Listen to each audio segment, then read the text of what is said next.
My name is Shane Connery Volk, creator of Prairie Gods, and this is the True North Country Comics Podcast.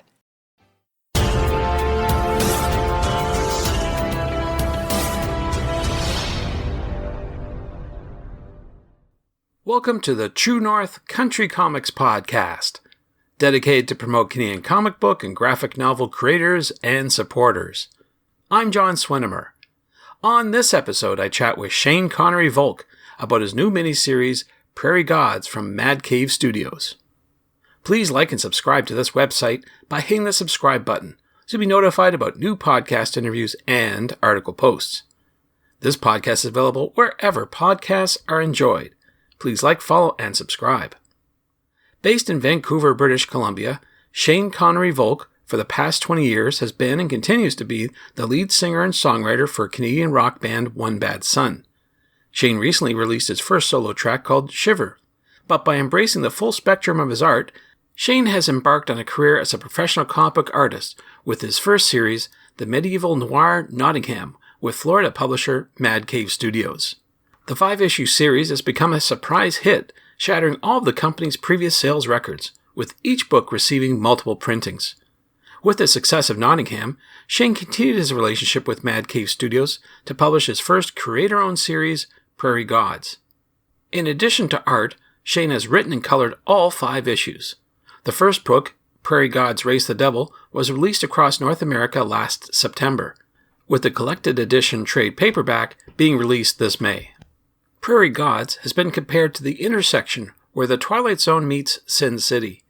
Each self-contained issue centers on supernatural events and characters in and around the small prairie town of Broadacres. The series will resonate with fans of Hellboy, while the shifting genres and themes will appeal to fans of westerns, crime, race car movies, lost treasure serials, and war stories, with a dose of action throughout. The first issue features Freddie Davis, a champion race car driver, who's returned home to Broadacres. He buys the abandoned speedway intending to race against his only undefeated driver, the Devil himself. So, without further ado, here's my chat with Shane Connery Volk about his new miniseries Prairie Gods from Mad Cave Studios. So, Shane Connery Volk, thank you very much for taking time to chat with me. John, good to be here. I appreciate your time. Before I get going with all the questions, I would like to know, what was the first comic book that you read? You know, that's you're pushing back to like maybe I may have been 4 or 5 years old. So who knows what the exact first one was? You know, a series that got me like really into comic books. When I was a little kid, I used to get comics off the spinner rack at the drugstore in my town. I grew up on the farm, so it was Death of Superman that brought me into comic shops because I actually, you know, that was such a big deal. It was on the news.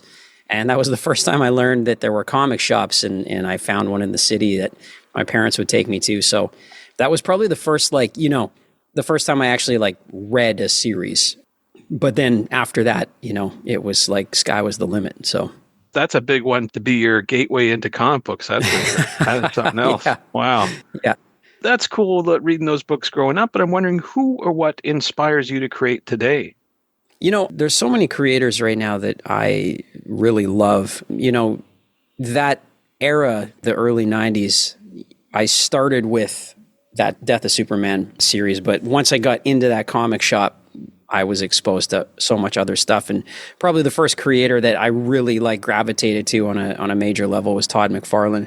And I found out that, oh, wow, not only is he was my favorite artist at the time, and he also was writing his stuff. And that was a big deal for me. So I still love the Todd father. And right now I'm really into Jason Shawn Alexander's stuff. When I first landed my first gig in comics doing the Nottingham series, Sean Gordon Murphy was like a huge influence and still is. I really gravitate to people. Obviously, we're going to get into Prairie Gods and the fact that I'm writing and drawing it. But I love these creators who just take the bull by the horns and do it all themselves and really, you know, express themselves in the kind of using the entire medium. Really cool to draw other people's stories. Obviously, I love that as well, but kind of anybody doing it that way. And, you know, I still have some of my biggest influences like Mike Mignola, Bill Sienkiewicz. I keep so much art on my desk. I have like Bill Sienkiewicz's Shadow Run here, some Legends of the Dark Knight, which is a Mignola book, Batman book. Anyway, I've got a lot of influences, but those are some of my top ones right now. Those are great ones to have, that's for sure. Now, you mentioned your new miniseries, Prairie Gods, from Mad Cave Studios. I wonder if you could explain that to folks who aren't familiar with. Yeah, I mean, the elevator pitch is that it's like the Twilight Zone meets Sin City. It's set in the small fictionalized version of my hometown of Broadacres. They're all kind of these one-off stories. So it's 5 issues. Each issue is self-contained. So you read it front to back. You don't have to buy the first issue to enjoy the third issue kind of thing. So every story follows a different character from Broadacres. And these characters kind of cross over through each other's stories sometimes, but you always get a new protagonist in every story. They kind of run the range of just all the things that I love, like supernatural stuff, like ghost stories. There's a war story in there, some sci-fi. Basically, when I was finished drawing the Nottingham series and I was working on the idea behind this, there was a few reasons that I wanted to do it. And one of them was that I love serialized stories. Growing up, like I love the original Star Trek, right? Where every new show was something different and it all standalone. I like that kind of storytelling. So I wanted to do something like that. But I also wanted to really challenge myself with some new things to draw, like coming out of Nottingham is set in medieval times. So a lot of horses, a lot of that kind of stuff. So it was cool to kind of just come up with whatever kind of I was into at the time. Like Race the Devil is the first issue, so it's a car race. I'd never drawn that many cars before, so it was a way to challenge myself. And also, I love this kind of storytelling. Like, I love that kind of serialized, self-contained story, and I was curious to see who else was, right? And I was pleasantly surprised when it came out. That's cool. I guess with Nottingham being a very specific time period, had you sort of pigeonholed, so to speak, when it came to the art, whereas with Prairie Gods, you could let your mind roam free, I guess, right? Anything is a limit. Yeah, absolutely. That's very, very true. And it was interesting to me that a few people that I wouldn't have assumed would say something like this to me said, when I remember talking to somebody about my idea for Race the Devil, and they said, "Oh, I didn't know you could draw cars. Like, I thought you just did medieval stuff." I said, "No, that's what I've been hired for so far, but I can draw everything. And anything I can't draw, I'd like to learn how," right? So yeah, it's cool to challenge myself that way. And yeah, really, as I started to write the books, I kind of realized, like, there are no rules here. This is comic books. So that's why book 3, No Man's Land, takes place in the First World War. And I thought, like, as long as there's ties to Broadacres, like ties to this town, I can do anything I want. And that was so freeing to be able to, each story just kind of, whatever was interesting me or things that I'd kind of always wanted to explore, I got to do. That's cool. Now, I want to dig a little bit more into the creative process. You were just talking about the writing of these different books and different stories, But how did that actually work out? Did you have a script for each one and said, okay, now I'm going to provide the artwork, or how did that work for you? Yeah, exactly that. I was kind of curious how I was going to go about it because Nottingham, David Hazan, is an incredible writer, and I can't thank him enough, honestly, for, we did 15 issues of Nottingham, so I got to draw scripts from a guy that was and still is working at the top of his game. So that was really, like, what a great way to learn how to write comics. But I decided to script them out pretty specifically because I am the artist. I wasn't worried about whether or not I would change things when it came to the drawing, but I thought, like, the better blueprint I had, the better roadmap to follow. It's just a good, efficient process. So, yeah, I scripted pretty tight, but obviously when it came to the drawing, if I decided, well, there's a better way to tell this scene, or I don't need that extra panel, I think the best way to describe it is that I wrote it from a writer's perspective and I drew it from an artist's perspective. So, it was like I was writing as though I wasn't the artist. I was writing with the artist in mind. Like, I was not going to put anything in there that no human could draw, but I just wrote, and I wasn't worried about what my artist could or couldn't draw, I just put it in there. I actually a few times said to myself, like, the artist will figure that out. That's not my job, So, Yeah. but then when it came to the art, I had to figure some things out, and I did have the freedom then as an artist, because obviously I'm doing both, that it was really freeing to realize, like, oh, now that I'm actually drawing this page, I get that when I was writing it, I was seeing it a certain way, but now that I'm going to draw it, actually there's a more efficient way or a more exciting way. So it was a really cool process, honestly, to do it that way. All right. Well, speaking of process, I want to dig a little bit deeper again about the artistry. Can you talk a little bit about the tools that you use to create your art for your comic book series? Yeah, absolutely. So I work both traditionally and digitally. So all the interiors are digital. I drew 95% of it on my iPad for a couple different reasons. Like, my wife and I actually have been moving. We just moved to Vancouver. So it was a very transitional year for just where we were going to be at. So the iPad made life very simple to be able to, like, draw in a coffee shop or anybody's house or anywhere we happen to be. So that was really nice. And also the deadlines were pretty tight, so it does make the process a bit quicker. But all my covers are pen and ink. There's a few pages that I did pen and ink. Like, I love drawing pen and ink. Actually, I just did a commission here yesterday, and it felt so good to pull out my traditional tools. Yeah, so digitally I work on an iPad. Actually, I should start traditionally, because then it'll make my digital process make sense. But I'm pretty, like, over the years, like, I'm always experimenting, but I've really kind of distilled my tools down to some basics.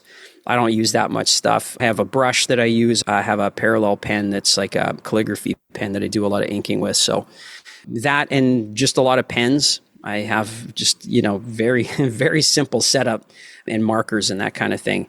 Anything that makes an interesting mark, that's kind of what I use. And a lot of whiteout. I use a lot of whiteout to draw as well. So to get my negative space and to fix mistakes, and just, it's interesting. Some of my favorite artists, like, Jason Sean Alexander, like, I love watching him draw. Is like watching someone sculpt on paper. You put down, you get the flow of your figure, and you get your perspective and all that stuff in there, and you get your page set up. But when it comes to the actual inking, it's a lot of just kind of figuring it out and moving things around. And I love that. Like, it's helped me get out of my head with trying to make everything perfect, and just sort of, like, just get at it. And if things need to get whited out and drawn over or pasted up, like, you just go at it that way. And so, and digitally, so I've just really just recreated my brushes and my pens digitally. So if you look at my iPad, there's like 4 brushes in there. There's nothing fancy, because what I really wanted is that if you look at my digital art or my traditional art, I really don't want people to see a big difference. Digital is tough because you can really get into the weeds. You can just do things there that you can't do traditionally. And I just want it all to kind of even out so that I can go back and forth, and you'll never really be able to tell the difference. What's your application of choice when you're on iPad? I'm a Photoshop guy, only really because I'm a creature of habit. So I learned Photoshop, and when they brought out Photoshop on iPad, I used to draw on a tablet. I had a big tablet and my computer and stuff all set up. But then Photoshop came to iPad. Wasn't great to start, admittedly, but it's because I work so basically. It had everything I needed and still does. It's actually gotten a lot better for iPad, which is great. Shout out Adobe. Thanks for fixing a bunch of stuff that wasn't working. But yeah, so that was kind of cool because, again, I work so simply. Like, I use so little that it was very usable for me. So, for the focus of this interview, we're talking about your artistry as a comic book creator. But for other people who might not know, you're the lead singer and songwriter for One Bad Son. That's right. So with that in mind, I'd like to know, is there a relationship between music and comic books from a creative standpoint? Absolutely. Yeah, absolutely. It's a great question. So my 3 loves are music, comic books, and film. I'm a huge movie buff. I am actually, I do some acting, and I love that medium as well. And those 3 worlds are so similar.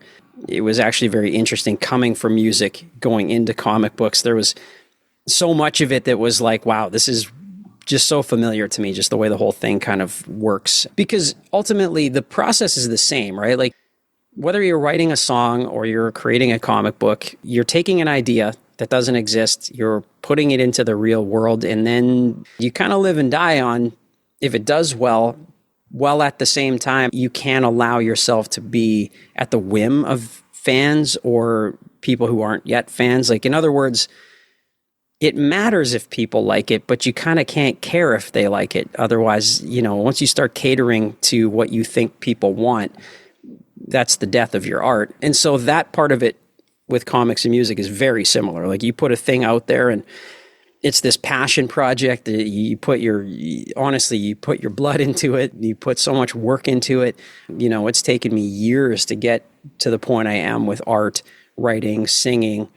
And you put it out in the world and it's like, see what they think.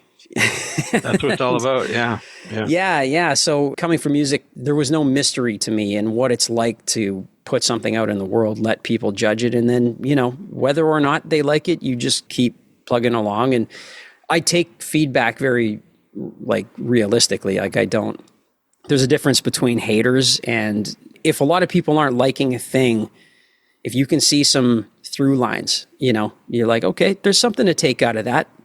Here's a thing that by and large people weren't loving about this project, and you can listen to some of that, but mostly you just have to listen to yourself and do what's exciting. And yeah, so there's a big crossover between music and comics. It works so similarly. I mean, the obvious difference is that the beginning stages are very similar. Sitting with a guitar, trying to come up with ideas, writing lyrics is very similar to sitting, and whether you're on paper or your computer and writing a script and drawing character designs and all those things. The obvious difference is that with music, once it's all done, you get to go perform that stuff live, and you get to have that immediate fan feedback and just the energy of shows, which I absolutely love. And in comics, it's such a more solitary medium. Maybe you go to conventions and that kind of thing and you can meet fans, but it isn't that sort of immediate feedback. You put your book into the store and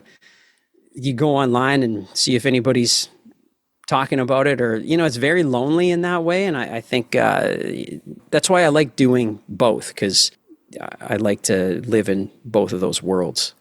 Right. And you just mentioned conventions. That gave me another idea. Besides this podcast interview that we're doing, I'm wondering, what other ways are you promoting your book? Are you actually going to be at conventions or festivals this year? Any plans for that? Doing a signing at Emerald City in Seattle in March, I believe March 8th. I'm doing a signing there. So yeah, I'm hitting up a couple of conventions. I've got some different ideas too. The trade paperback comes out in May. And that's really great because I may go and do some signings at individual stores. I'm actually kind of just working on that right now, how I'd like to go about that. But the nice thing with the trade coming out is I can plan some things around that. Unfortunately, the floppies can be tough, especially with an indie book, because not every store is going to get them in, right? So it's not easy for people to find them, especially if they're not used to the way buying comic books works. So when the trade comes out, it'll be in Chapter's Indigo comic shops, so it'll be far more readily accessible. So between conventions, I'm pretty active on social media, Instagram. I post a lot there. So yeah, I just like to keep engaged with people, and I might even be hitting the road, like I said, and hitting up some comic shops. So I am, I'm just working on that right now. Nice. You hinted about the trade paperback coming out in May. So I've got to ask you, What other projects do you have on the go that you can talk about? Right now, honestly, it's been really nice to have a little bit of downtime. The last couple of years were crazy. Coming out of COVID, obviously COVID was a crazy time for everybody, but music shut down. Comics took over for me, and it was basically like a 5-year learning curve where I just didn't stop drawing. Then as things opened up, the band got back together. We just released new music last year. We released a new EP. So the last few years have been intense. Finished Nottingham. They greenlit Prairie Gods. So, I had to write the rest of the scripts, draw and color all the issues, and put this EP out, and we did shows before Christmas. So I'm honestly I'm on a little bit of downtime right now, self-imposed downtime. I've actually, for the first time, John, I can tell you, probably the first time in my career, I've said no to work. Wow. That's something, eh? Yeah. And for anybody that doesn't draw comic books, especially, it's a long process. One book probably takes me a month, give or take, to just draw it, right? And if you have deadlines, I've gone through periods of time like any artist where it's months without a day off. And again, piling music on top of that and doing some acting gigs now, it's been intense. So I have nothing confirmed in the pipeline, but there's a lot of things I can say yes to and things that I'd like to do. So yeah, as soon as I get something that I'm like ready to jump back in, I'll definitely be announcing it. Sounds like a plan. So where would you recommend that people go online to find out about your current work and the future work that will definitely come along? For social media, Instagram's kind of the main place. So Art of SCV is my art page on Instagram. Shane Connery Volk is my personal page. I'm still on Facebook. I mean, I share a lot of the same stuff there. A little bit on TikTok, though. It just didn't really take for me. And I feel like if you can't do something authentically, don't bother doing it at all. I'm on Blue Sky and X/Twitter. But I'm a little less active there. If anybody wants to find me on social media, Instagram is the place. You can also go to my website, shaneconneryvolk.com. That's a hub to get you everywhere. And I've just actually revamped the site, so I'm putting some more art and stuff up on there. So that's an easy way to find me too. Very good. Well, Shane, those are all the questions I have for you, but I'm wondering, is there something I didn't ask that you'd like to get across in this interview? Well, there's so many things you can talk about, especially with where art is right now in general. It's been such a learning curve with comic books. And I do know a lot of people out there that I get a lot of questions about how to start, where to start, that kind of thing. I'm not sure the people you talk to, the kind of things that you chat about with the state of comics, especially as a Canadian creator, right? I mean, there's crazy stuff happening politically with the U.S. How that's going to impact so much stuff is up in the air. I always tell people that no matter what is going on in the world, if you're a creator, you got to create. You have to. There's no stopping because of what other people are doing. So I always encourage creators to create. And also, I'm very open with anybody that wants to hit me up on both social media. You can always DM me. You can always drop me an email through my website too if anybody has questions. Because I'll tell you, when you're starting out, it is tough to know any kind of direction and get people to pay attention to your work, Thanks to Shane for the chat. You can discover more about Shane Connery Volk online at shaneconneryvolk.com and on Blue Sky. And thank you for tuning in to the True North Country Comics podcast. I invite you to visit the True North Country Comics website to listen to more conversations and discover even more about creators' insight on making comic books and graphic novels. I also encourage you to subscribe via the website so you'll be notified about new podcast interviews and article posts. This podcast is available wherever podcasts are enjoyed. Please like, follow, and subscribe. You can follow along at True North Country Comics on most social media sites, and you're encouraged to send any and all feedback to John at TrueNorthCountryComics.com. Thanks for tuning in, and come back soon for another episode. Bye for now. True North Country Comics Podcast is copyright True North Country Comics, copyright 2025.